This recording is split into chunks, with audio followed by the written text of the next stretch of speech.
Roman. Roman, of course, has been doing training tutor sessions with me for a while. So I always like to kind of go back to the basics when I see him so we can kind of go over things. So today I just want to talk about the difference between leash pressure, leash correction, the timing of it all, and luring. So with leash pressure is a constant hold. So I usually tell people 2 fingers of pressure in one direction. It is a constant. And then we release the pressure once they follow it. So a lot of times when we put a leash on a dog, we just put it where it's a harness, flat collar, gentle lead, whatever it is. We just put it on them and then we expect them to know what the leash is. So if we teach them leash pressure, then we tell them that that pulling sensation that they feel, they are the ones causing it. They're in control of that sensation. So for example, if I want to teach him leash pressure, I will give 2 fingers of pressure in one direction. As soon as he steps into that direction, I'm going to release the pressure, mark, and reward. I'm basically telling him follow pressure and stops. So he's done this before, so we'll see if I can get, this is actually good because then I can actually pull. So I'm going to put 2 fingers of pressure backwards, and I'm just going to hold it here, and I'm going to wait for him to acknowledge the pressure.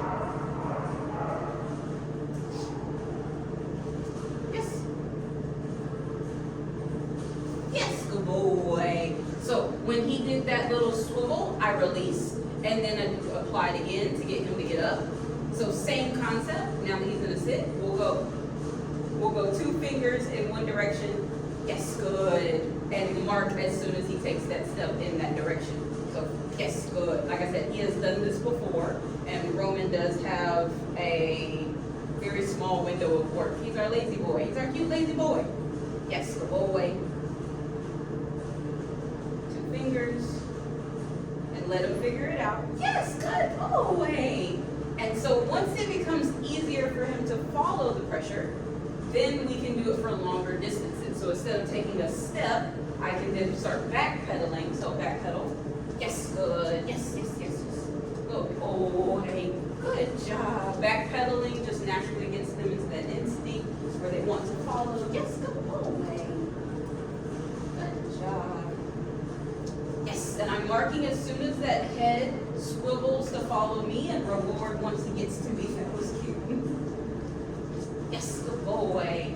So this is how I would start with anyone teaching them how to walk properly on a leash, is teaching them leash pressure first, then backpedaling, and then we can start working on like our inside turns, because then we're gonna apply some back pressure to let him know like, hey, I don't want you to pass my knee line. Of course, we'll shorten up the leash.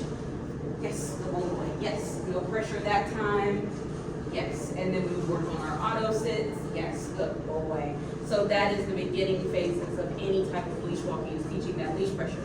Now a leash correction, and I'm going to make sure I reward him because I don't want him to think that he's doing anything wrong, is those quick little flicks. So leash pressure is that constant pull in one direction. A leash correction is still 2 fingers, and it's just a small little pop. Yes, boy. And it's we usually are doing a flick upward, so never back. And if you are doing back, it needs to be up and back. Such a good model. Such a good model. So anytime that you are beginning to teach a dog something, leash pressure is going to be something that I highly recommend teaching in the beginning. Yes, oh wait. Because you're going to be using it a lot when we're trying to get them onto different surfaces, teaching them how to walk.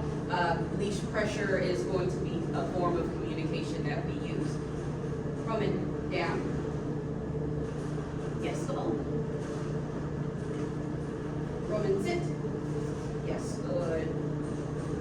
Good job. Now, luring is a skill that is something that I would say is as important as your leash pressure work, because that's how we're going to get them into different positions. So we want a dog that can lure. So I have a kibble in my hand, I have it in my palm, thumb is tucking it, and I'm going to apply it to his nose and just have him follow it. Yes, go away. Yes, go away. Because eventually, if I wanted to teach him things like spin, yes, go away.